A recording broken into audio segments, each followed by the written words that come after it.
नमस्कार दोस्तों, एक बार फिर से आप सभी लोगों का बहुत बहुत स्वागत है आपके अपने YouTube चैनल डियर गुरुजी पर। तो दोस्तों, जैसा कि आपको पता है कि हमारे चैनल पे आपको बीएड से रिलेटेड फुल प्रिपरेशन कराई जाती है। तो आज जीके क्लास होने वाली है दोस्तों, और बहुत ही इम्पॉर्टेंट और सिलेक्टेड क्वेश्चंस आज इस क्लास में करवाए जाएंगे। तो आप लोग बिना स्किप किए सभी लोग लास्ट तक बने रहिएगा और सभी प्रश्नों के आप सभी लोग जवाब देते हुए चलिएगा, ठीक है भाई। तो जितने भी साथी लोग जुड़े हैं सभी लोग एक बार कमेंट करके बता दें कि आपको वॉइस और इमेज क्लियर आ रही है, उसके बाद क्लास स्टार्ट की जाएगी, ठीक है। चलिए, तो देखिए आपका पहला क्वेश्चन क्या लिखा हुआ है यहाँ पर कि निम्नलिखित में से कौन सा युग्म सही नहीं है। मतलब आपको बताना है कि कौन सा सही सुमेलित नहीं है। तो आप देखोगे ऑप्शन नंबर ए पर आपको लिखा है बड़ा इमामबाड़ा लखनऊ, जो कि बिल्कुल करेक्ट है। निषाद बाग जम्मू कश्मीर, सभी लोग जानते होंगे, बिल्कुल करेक्ट है यहाँ पे। फिरोज शाह कोटला एकदम आपका करेक्ट लिखा हुआ है। हुमायूं का मकबरा, तो हुमायूं का मकबरा भाई इलाहाबाद में नहीं है, सभी को पता है। यह आपका नई दिल्ली में है, नई दिल्ली में है, सभी लोग जानते हैं। तो यहाँ पे जो चौथा ऑप्शन है वो आपका गलत दिया हुआ है। तो यहाँ पे जो हमारा ऑप्शन टिक होगा वो होगा चौथा। तो जितने भी साथी लोग अपने ऑप्शन नंबर डी जवाब दे रहे हैं वो सभी लोग यहाँ पे राइट हो जाएंगे। अगर आपसे पूछा जाए कि हुमायूं का मकबरा कब बना था और किसने बनवाया था, तो आपको आंसर देना है कि उनकी बेगम हमीदा बानो ने 1562 ईस्वी में, याद रखिएगा 1562 ईस्वी में हमीदा बानो बेगम ने बनवाया था भाई, ठीक है, याद रहेगा। चलिए नेक्स्ट क्वेश्चन देखिए, आपके पास दिया गया है कि अग्निग्रह, सॉरी यहाँ पे थोड़ा सा मिस्टेक है, राइटिंग मिस्टेक है, यहाँ पे अग्निग्रह की जगह होगा अग्निग्रह। तो सभी लोग करेक्ट कर लीजिएगा। अग्निग्रह किस धर्मावलंबियों का पूजा स्थल है। तो यहाँ पे आपको बताना है किस धर्म के लोगों का पूजा स्थल है अग्निग्रह। तो यहाँ पे जितने लोग भी ऑप्शन नंबर डी चूज करेंगे वो सभी लोग यहाँ पे राइट हो जाएंगे भाई। पारसी धर्म में अग्नि को बहुत ही पवित्र माना जाता है और उसकी पूजा की जाती है, ठीक है भाई। तो जितने भी साथी अपने डी जवाब देंगे वो सभी लोग यहाँ पे राइट हो जाएंगे। चलिए नेक्स्ट क्वेश्चन देखिए भाई। क्वेश्चन नंबर 3 आपके पास दिया गया है कि भारत में वीरता के लिए सबसे बड़ा कौन सा पुरस्कार दिया जाता है। तो अब देखिए आपसे पूछा गया भारत में वीरता के लिए, ये चीज़ जरूर देखिएगा कि वीरता के लिए कौन सा सबसे बड़ा पुरस्कार है। अगर आपसे पूछा जाए भारत का सबसे बड़ा पुरस्कार तो वो अलग हो जाएगा, है ना। तो यहाँ पूछा गया वीरता, तो यहाँ पे आपका जो ऑप्शन हो जाएगा वो हो जाएगा ऑप्शन नंबर डी, परमवीर चक्र।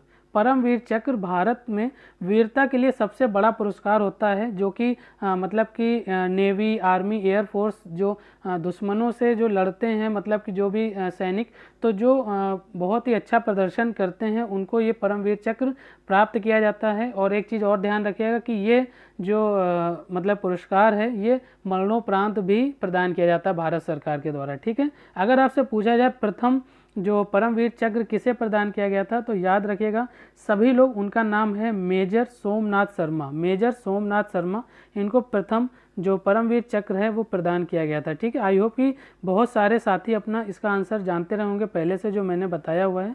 सोमनाथ शर्मा जी को प्रथम पुरस्कार मतलब कि उनके मरणोपरांत दिया गया था, ठीक है। चलिए नेक्स्ट क्वेश्चन देखिए भाई। क्वेश्चन नंबर 4 आपके पास दिया गया है कि अमीर खुसरो का जन्म स्थान कौन सा है। तो यहाँ पे आपको बताना है कि एटा, कासगंज, कन्नौज या लखनऊ, इन चारों में जो करेक्ट ऑप्शन है वो आपका कौन सा हो जाएगा। तो याद रखिएगा अमीर खुसरो की बात की गई, अमीर खुसरो का जो जन्म स्थान माना जाता है वो कासगंज माना जाता है। तो जितने लोग भी बी जवाब देंगे वो सभी लोग यहाँ पे राइट हो जाएंगे। अगर आपसे ईयर पूछ लिया जाए तो 1253 ईस्वी, सभी लोग याद रखिएगा 1253 ईस्वी में कासगंज में इनका जन्म हुआ था। एक क्वेश्चन अमीर खुसरो से रिलेटेड और आता है कि इन्हें किस उपनाम से जाना जाता है। तो याद रखिएगा तूतीय हिंद के नाम से इनको जाना जाता है। सभी लोग, बहुत ही इंपॉर्टेंट पॉइंट है और ये पॉइंट्स आप लोग लिखते हुए चलिएगा, ठीक है। लिखने से आंसर आपको याद रहता है हमेशा के लिए। तो यहाँ पे जितने लोग भी बी जवाब दे रहे हैं वो सभी लोग राइट हो जाएंगे भाई। क्वेश्चन नंबर 5 देखिए, आपसे पूछा गया है कि कंप्यूटर में कौन हार्डवेयर है। तो इसमें आपको 4 ऑप्शन दिए गए, इसमें बताना है आपको कि हार्डवेयर कौन सा है, ठीक है। तो जितने भाई लोग जुड़े हुए हैं और जो लोग न्यू हैं, अभी तक चैनल को सब्सक्राइब ना किया हो तो प्लीज़ चैनल को सब्सक्राइब कर लो, बेल आइकन को ऑन कर लीजिए, ताकि जो भी आपको क्लास यहाँ पे अपलोड की जाएगी तो आपको तुरंत उसका जो है नोटिफिकेशन आ जाएगा। और वीडियो को तुरंत लाइक और शेयर करते हुए चलिए, ठीक है। तो यहाँ पे देखिए ऑप्शन आपको दिए गए, यहाँ पे थोड़ा सा टाइपिंग मिस्टेक है, यहाँ पे C++ होगा, ठीक है। विंडोज़ 7 है और CD रोम है। तो सभी लोग जानते हैं C++ एक लैंग्वेज है जो कि सॉफ्टवेयर से रिलेटेड है। विंडोज 7 आपका कंप्यूटर पे पढ़ने वाला या लैपटॉप में पढ़ने वाला सॉफ्टवेयर होता है ना।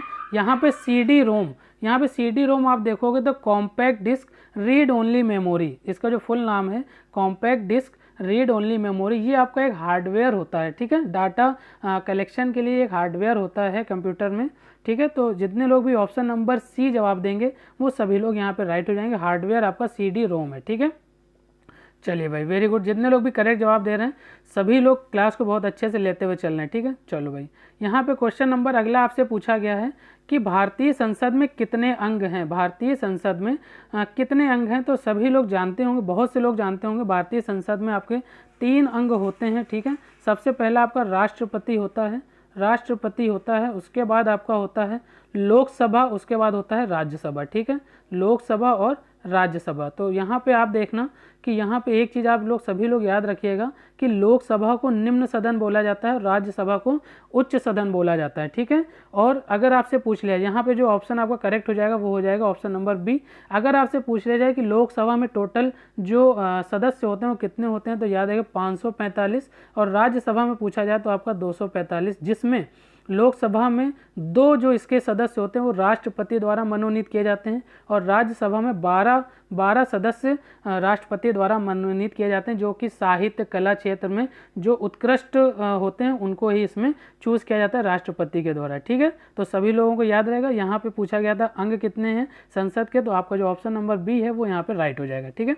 चलिए, क्वेश्चन नंबर 7 देखिए, आपसे पूछा गया है कि कहवा का उत्पादन विश्व में किस देश में सर्वाधिक होता है। तो आपको बताना है कि विश्व में सबसे ज़्यादा कहवा उत्पादन देश कौन सा है। तो यहाँ पे आप लोग ध्यान रखिएगा, जितने लोग भी B जवाब देंगे वो सभी लोग यहाँ पे राइट हो जाएंगे। यहाँ पे थोड़ा सा मिस्टेक है, D लिखा है, इसको आप B कर लीजिएगा। जितने लोग भी B जवाब देंगे ब्राज़ील, वो सभी लोग यहाँ पे करेक्ट हो जाएंगे।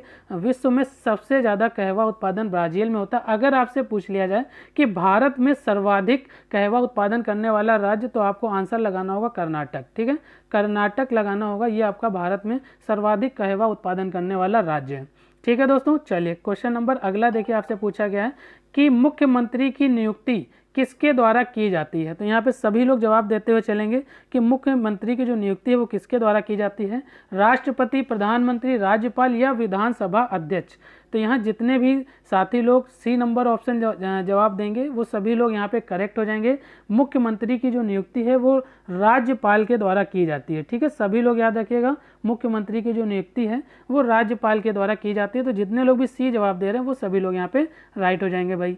क्वेश्चन नंबर 9 देखिए, आपसे पूछा गया निम्नलिखित में से विश्व में किस देश में सर्वप्रथम महिला प्रधानमंत्री की नियुक्ति हुई थी। तो आपको ये बताना है किस देश में सर्वप्रथम जो महिला थी उनको प्रधानमंत्री बनाया गया था। तो सभी लोग ऑप्शन को अच्छे से देखिए और आंसर देने का प्रयास कीजिए। यहाँ पे आपका भारत लिखा है, पाकिस्तान लिखा है, श्रीलंका और बांग्लादेश। सभी देशों में महिला प्रधानमंत्री बन चुकी हैं, लेकिन सर्वप्रथम जो बनी थी वो याद रखिएगा सभी लोग श्रीलंका। जितने लोग भी C जवाब देंगे वो सभी लोग यहाँ पे राइट हो जाएंगे। श्रीलंका में S भंडार नायके जी को प्रथम महिला, मतलब कि प्रथम महिला प्रधानमंत्री बनाया गया था, ठीक है, बनी थी ये।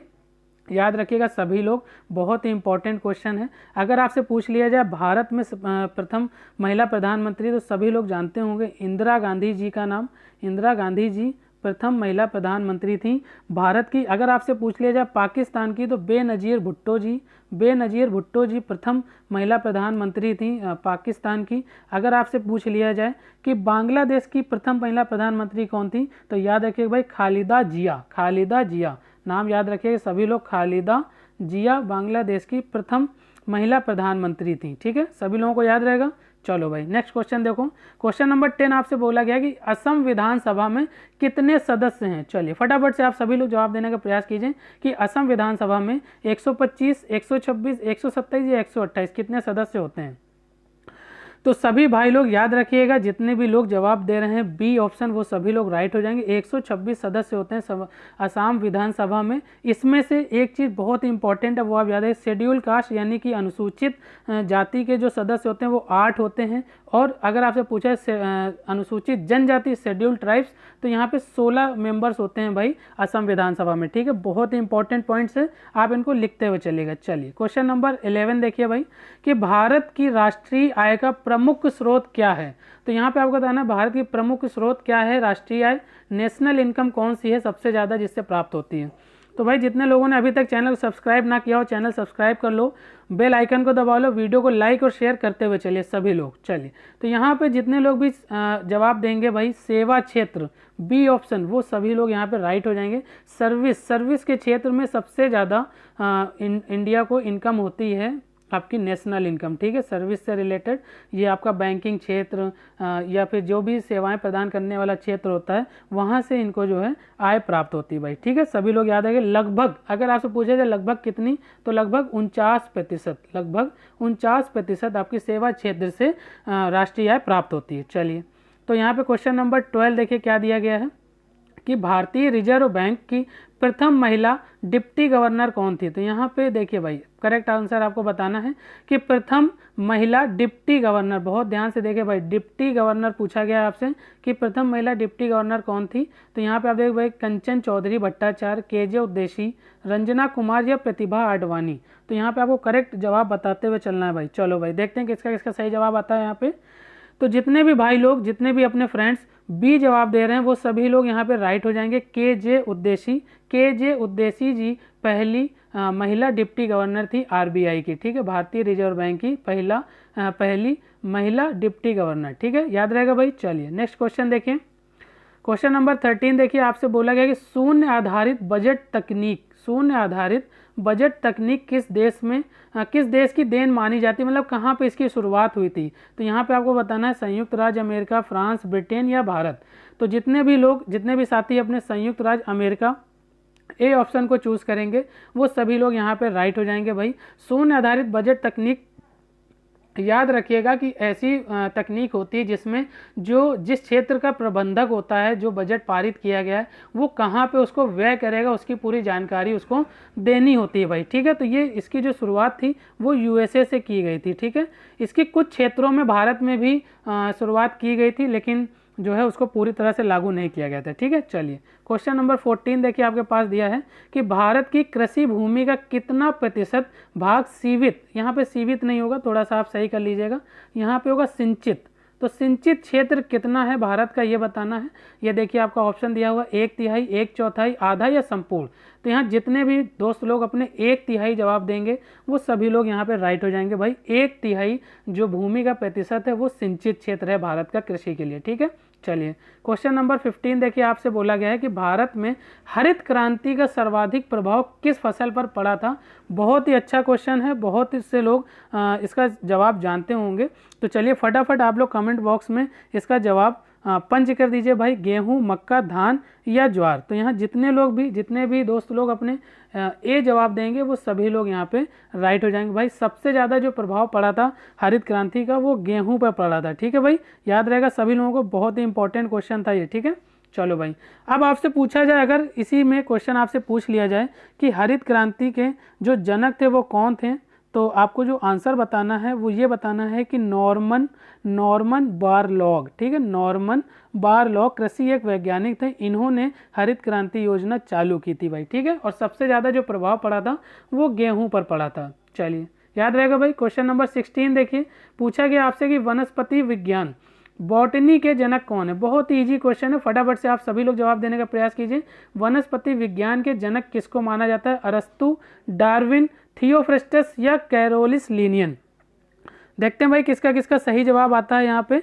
तो आप लोग सभी लोग याद रखिएगा भाई कि जो जीव विज्ञान की जो शाखाएं हैं वो 2 शाखाएं हैं जीव विज्ञान की। एक आपकी होती है वनस्पति विज्ञान और एक होती है आपकी जंतु विज्ञान या प्राणी विज्ञान बोलते हैं उसको। तो वनस्पति विज्ञान का जो जनक माना जाता है वो थियोफ्रस्टस को माना जाता है, याद रखिएगा। और प्राणी विज्ञान का या जंतु विज्ञान का जो जनक माना जाता है वो अरस्तु को माना जाता है, ठीक है भाई। तो यहाँ पे जितने लोग भी सी जवाब दे रहे हैं वो सभी लोग यहाँ पे बिल्कुल करेक्ट हो जाएंगे। चलिए बढ़ते हैं नेक्स्ट क्वेश्चन की तरफ। क्वेश्चन नंबर अगला देखिए, आपसे पूछा गया कि मौजूदा समय में कंप्यूटर की स्टैंडर्ड इकाई क्या है। बहुत ही अच्छा और बहुत ही इंपॉर्टेंट क्वेश्चन है, आप सभी लोग इसका आंसर जानते होंगे, तो फटाफट से आप सभी लोग आंसर देने का प्रयास कीजिए भाई। तो यहाँ पे आप देखो मेगाबाइट, इसको हम एमबी भी बोलते हैं, है ना, किलोबाइट को केबी बोलते हैं, गीगाबाइट को जीबी बोलते हैं और बाइट को हम लोग बी से डिनोट करते हैं। तो यहाँ पे जो स्टैंडर्ड इकाई है वो बाइट मानी जाती है। बाइट आपकी 8 बिट से मिलकर बनी होती है, याद रखिएगा 8 बिट से मिलकर बाइट बनी होती है। अगर आपसे पूछा जाए यहाँ पे ऑप्शन क्या हो जाएगा भाई, बाइट हो जाएगा। अब यहाँ पे देख सबसे छोटा आपका इसमें सबसे छोटा बाइट है। बाइट की अगर 1024 बाइट होंगी तो वो 1 KB के बराबर होगा, ठीक है। अगर 1024 KB होगी तो वो 1 MB के बराबर होगा, याद रखिएगा।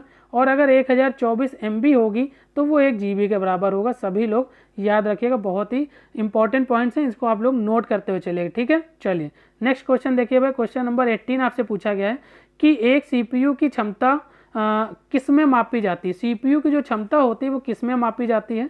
तो बहुत से लोग इसका आंसर जानते होंगे, फटाफट से आप लोग जवाब देने का प्रयास कीजिए कि भाई DPI, PPI, MIPS या इनमें से कोई नहीं। तो जितने लोग भी ऑप्शन नंबर सी चूज़ करेंगे वो सभी लोग यहाँ पे राइट हो जाएंगे। MIPS का मतलब होता है मेगा इंस्ट्रक्शंस पर सेकेंड, ठीक है, मेगा इंस्ट्रक्शंस पर सेकेंड। MIPS में CPU की जो क्षमता है वो नापी जाती है भाई, ठीक है। बहुत ही अच्छा क्वेश्चन था, वेरी इंपॉर्टेंट क्वेश्चन है, इसको आप लोग बिल्कुल रट लीजिएगा, ठीक है। ये क्वेश्चन आ सकता है एग्जाम में। चलिए क्वेश्चन नंबर 19 देखिए आपके पास दिया है कि हरदयाल, बाबा हरनाम सिंह टुंडिलाट, बाबा सोहन सिंह भकना और गुरदीप सिंह ये सब किससे जुड़े थे।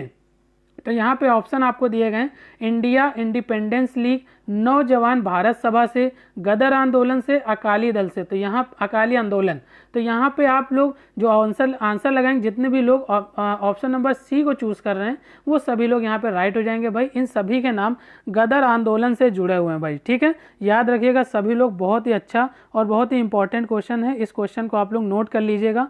ये क्वेश्चन भी आपका एग्जाम में आ चुका है, ठीक है, आ भी चुका है और क्वेश्चन आ भी सकता है, ठीक है।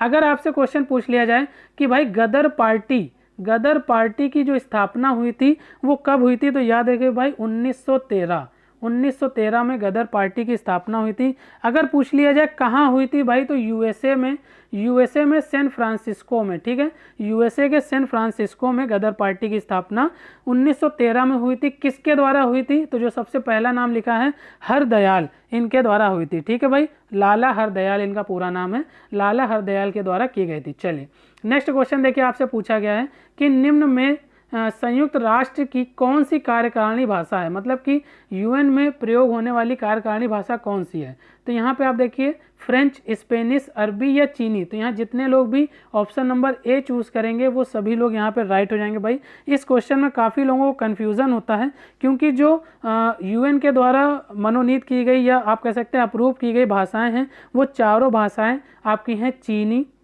अरबी, स्पेनिश और फ्रेंच, ठीक है। ये फ्रेंच नहीं, आपका इसमें आ जाएगा रसियन, ठीक है, रसियन बोल सकते हैं या फ्रेंच भी बोल सकते हैं। तो यहाँ पे जो ऑप्शन ये आता है कि चूज़ कौन सा किया जाए भाई, तो यहाँ पे जो ऑप्शन आपको चूज़ करना है वो ऑप्शन नंबर ए चूज़ करना है, ठीक है। तो जितने लोग भी ऑप्शन नंबर ए बताएंगे वो सभी लोग यहाँ पे राइट हो जाएंगे। और ध्यान रखिएगा फ्रेंच के अलावा इंग्लिश भी वहाँ की कार्यकारिणी भाषा है, तो इंग्लिश इसमें ऑप्शन में नहीं है, इसीलिए हमने फ्रेंच को चूज़ किया, ठीक है। चलिए क्वेश्चन नंबर अगला देखिए आपसे पूछा गया है कि निम्नलिखित हड़प्पा स्थलों में कौन सा एक स्थान गुजरात में नहीं है। तो यहाँ पे 4 ऑप्शन दिए गए, आपको बताना है कौन सा गुजरात में स्थित नहीं है। तो यहाँ जितने भी दोस्त अपने सी नंबर चूज़ करेंगे वो सभी लोग राइट हो जाएंगे भाई। ये आपका स्थान है, ये आपका गुजरात में स्थित नहीं है भाई, सूतकांगेडोर, ठीक है, सूतकांगेडोर आपका गुजरात में स्थित नहीं है, ठीक है भाई। चलिए वेरी गुड। नेक्स्ट क्वेश्चन देखिए, क्वेश्चन नंबर 22 आपसे बोला गया है कि 1 मई को कहा जाता है। सभी लोग इस क्वेश्चन का जवाब जानते होंगे, बहुत ही इजी क्वेश्चन है। 1 मई को भाई क्या मनाया जाता है बताइए, पर्यावरण दिवस, हिंदी दिवस, मजदूर दिवस या मातृ दिवस। तो यहाँ जितने भी दोस्त लोग सी ऑप्शन को चूज़ करेंगे वो सभी लोग यहाँ पे राइट हो जाएंगे भाई। 1 मई को मजदूर दिवस मनाया जाता है, सभी लोग ध्यान रखिएगा, 1 मई को मजदूर दिवस मनाया जाता है। पर्यावरण दिवस सभी लोग जानते होंगे 5 जून को, पर्यावरण दिवस आपका 5 जून है ना, 5 जून को। हिंदी दिवस आपका 14 सितंबर से स्टार्ट होता है हिंदी पखवाड़ा, ठीक है। मजदूर दिवस ऊपर आपको दिया हुआ है। मातृ दिवस आपका 12 मई को मनाया जाता है, ध्यान रखिएगा सभी लोग। तो यहाँ जितने लोग भी ऑप्शन नंबर सी चूज़ कर रहे हैं वो सभी लोग यहाँ पे राइट हो जाएंगे भाई, ठीक है, वेरी गुड। तो ये क्लास आज यहीं पे ख़त्म होती है दोस्तों, और जितने लोग भी हमारे साथ जुड़े हुए थे शुरुआत से अभी तक उन सभी का बहुत बहुत धन्यवाद। और दोस्तों अगर आपको वीडियो अच्छी लगी हो तो वीडियो को लाइक ज़रूर करिए, कमेंट बॉक्स में आप लोग बताइएगा वीडियो आपको कैसी लगी।